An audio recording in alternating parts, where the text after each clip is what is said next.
अस्सलामुअलैकुम मेरे प्यारे दोस्तों, मेरा नाम मोहम्मद अतहर है और आप मेरा YouTube channel Athar vlog official देख रहे हैं। आज की इस नई और इन्फॉर्मेटिव वीडियो में मैं अपने तमाम दोस्तों को खुशामदीद कहता हूँ।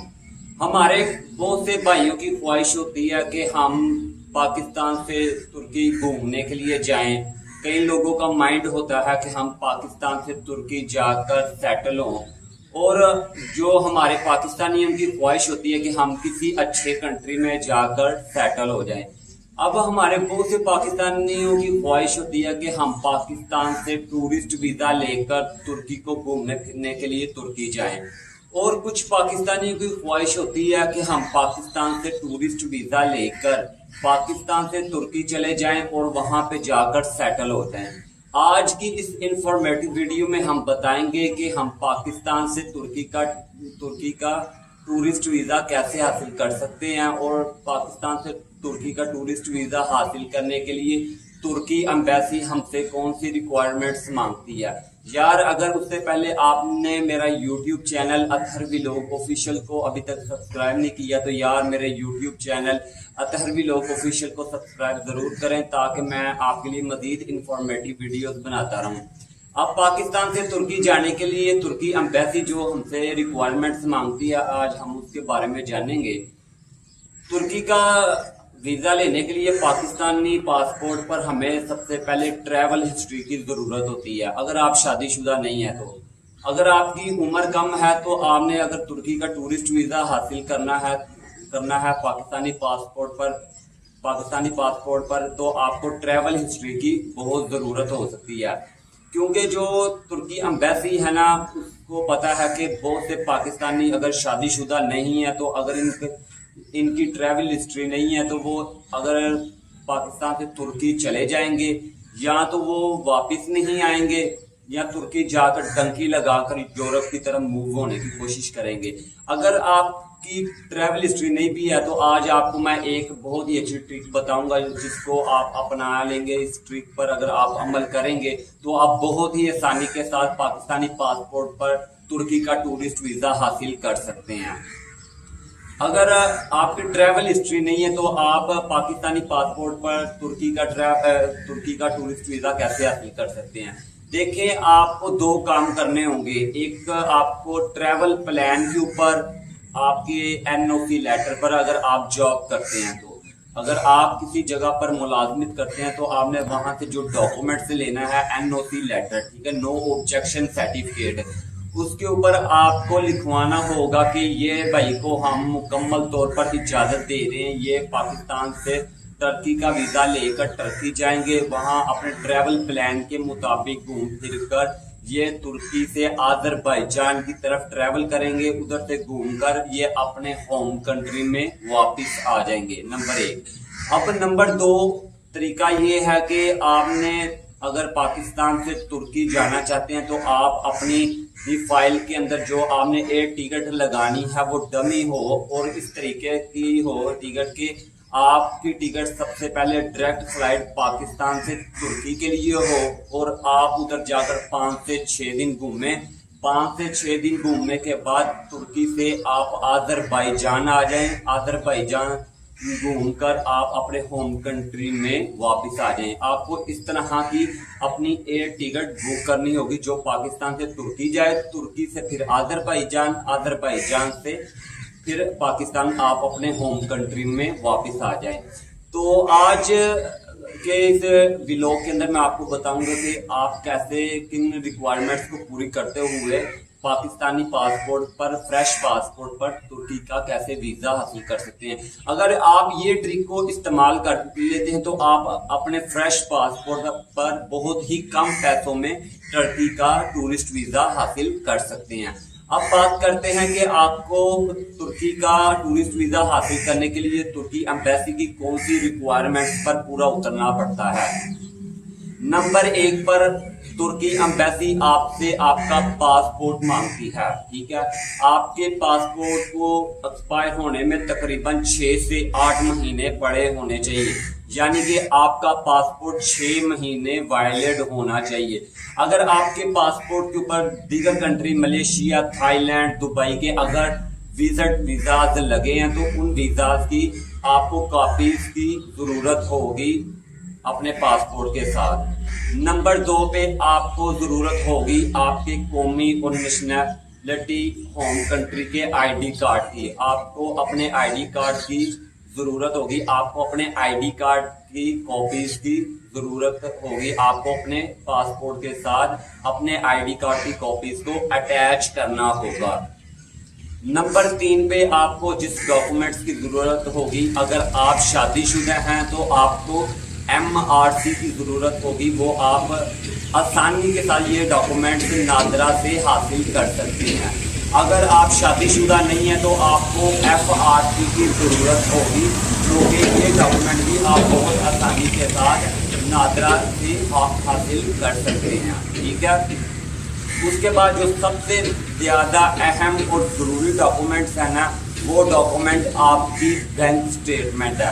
आपकी बैंक स्टेटमेंट आपको तुर्की का वीज़ा हासिल करने के लिए बहुत ही मायने रखती है। आपकी बैंक स्टेटमेंट, अगर आप बिजनेस करते हैं तब भी आपको बैंक स्टेटमेंट की ज़रूरत होनी चाहिए और अच्छे तरीके से मेंटेन होनी चाहिए। अगर आप जॉब करते हैं तब भी आपको बैंक स्टेटमेंट की ज़रूरत होनी चाहिए। आपको तुर्की एम्बेसी जो है आपकी बैंक स्टेटमेंट 6 महीनों की मांगती है।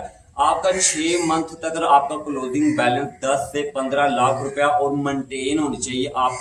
आप अपनी बैंक स्टेटमेंट को मेंटेन करते हो, आप उसमें पैसे जमा करवाते हो, निकलवाते हो, दूसरों को ट्रांसफर करते हो। इस तरह की आपको बैंक स्टेटमेंट की जरूरत होती है। अगर आप बिजनेस करते हैं तो आपको बिजनेस के डॉक्यूमेंट्स की जरूरत होगी। बिजनेस के डॉक्यूमेंट्स में आपको NTN की चैम्बर कार्ड की जरूरत पड़ सकती है, जरूरत होती है, जो कि तुर्की एम्बेसी आपसे ये डॉक्यूमेंट्स भी मांगती है।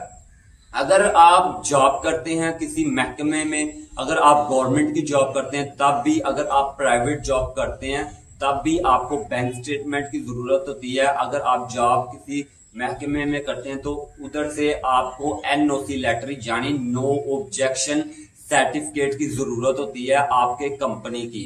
आपकी कंपनी ये जो सर्टिफिकेट है, ये डॉक्यूमेंट है, ये आपकी कंपनी प्रोवाइड करती है। इसके ऊपर मुकम्मल तफसील से डिटेल के साथ लिखा होता है कि हमारे पास ये बंदे को इतनी देर हो गई है काम करते हुए, हम इस बंदे को इजाजत देते हैं, इस बंदे की गारंटी देते हैं, ये बंदा अपने होम कंट्री से घूमने फिरने के लिए तुर्की जा रहा है, तुर्की जा रहा है, अपने होम कंट्री से घूमने फिरने के लिए, सफर करने के लिए तुर्की जा रहा है। तुर्की को घूम फिर कर ये बंदा वापस आ जाएगा।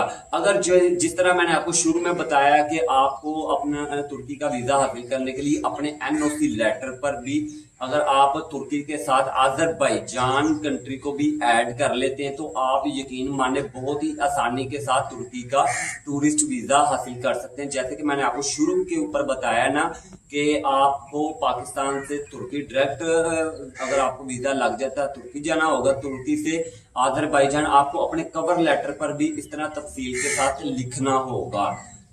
आपको तुर्की का वीजा हासिल करने के लिए अपने कंपनी से NOC लेटर की जरूरत होगी और उसके साथ आपको अपनी 6 माह तक की सैलरी स्लिप्स की जरूरत होगी। अब जो तुर्की एम्बेसी है ना, आपसे ये डॉक्यूमेंट्स मांगती है, ठीक है, ये बेसिक डॉक्यूमेंट्स हैं जिनके बगैर नहीं है।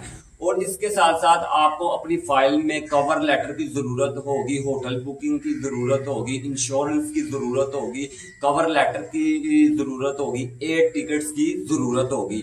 अब ये जो चीजें हैं आपको किसी प्रोफेशनल एजेंसी से या प्रोफेशनल कंसल्टेंट से ये चीजें अरेंज करनी होगी।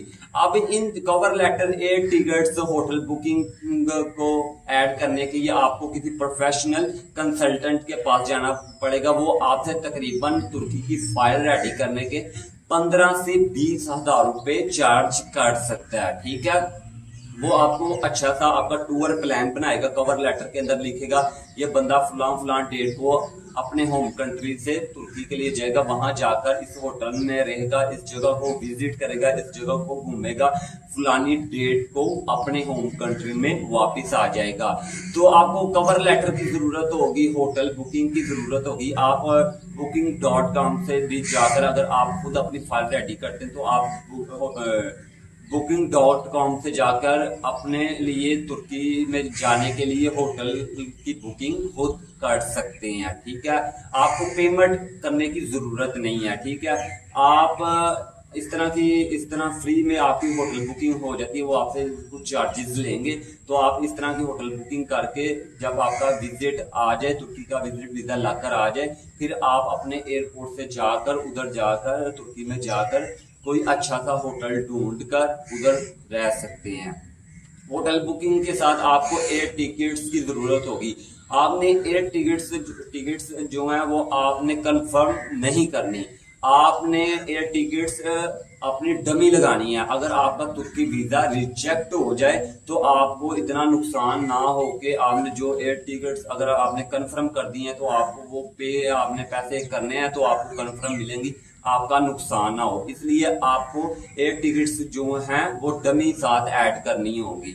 ठीक है, अगर आप इन सब डॉक्यूमेंट्स पर पूरा उतरते हैं, तुर्की की रिक्वायरमेंट, तुर्की एम्बेसी की रिक्वायरमेंट्स को पूरा कर लेते हैं, तो आप बहुत ही आसानी के साथ पाकिस्तान से घूमने के लिए तुर्की जा सकते हैं। ठीक है, तुर्की जाकर आप बहुत ही अच्छे तरीके से घूम फिर कर अपनी जिंदगी को, अपनी लाइफ को इंजॉय कर सकते हैं। और जो मेरे भाई पाकिस्तान से 8-8, 9-9 लाख रुपया एजेंट्स को देकर तुर्की का टूरिस्ट वीजा हासिल करते हैं, कुछ लोगों के साथ फ्रॉड हो जाता है। अगर यार आपने 8-9 लाख रुपया किसी एजेंट को ही देना है तो आप यही 8 से 9 लाख रुपए अपने बैंक में रखकर अपनी अच्छी तरीके से बैंक स्टेटमेंट बनाकर बहुत ही कम पैसों में पाकिस्तान से तुर्की का टूरिस्ट वीजा हासिल कर सकते हैं।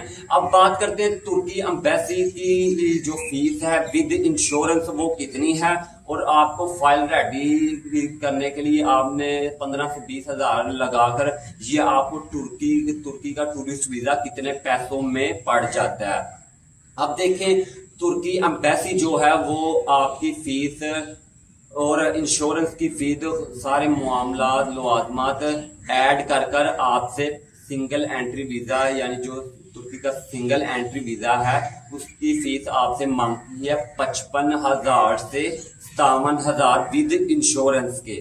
ठीक है, अगर आप किसी कंसल्टेंट से फाइल रेडी करवाते हैं तो आपको तुर्की का टूरिस्ट वीजा पाकिस्तानी पैसों में तकरीबन 70,000 से 75,000 तक मिल जाता है, जो कि आप अपने खुद डॉक्यूमेंट्स अपनी फाइल के साथ अटैच कर पाकिस्तान से बहुत ही आसानी के साथ पाकिस्तान से तुर्की का टूरिस्ट वीजा हासिल कर सकते हैं।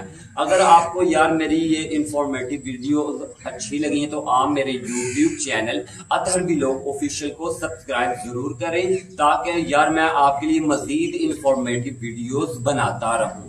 अल्लाह हाफिज।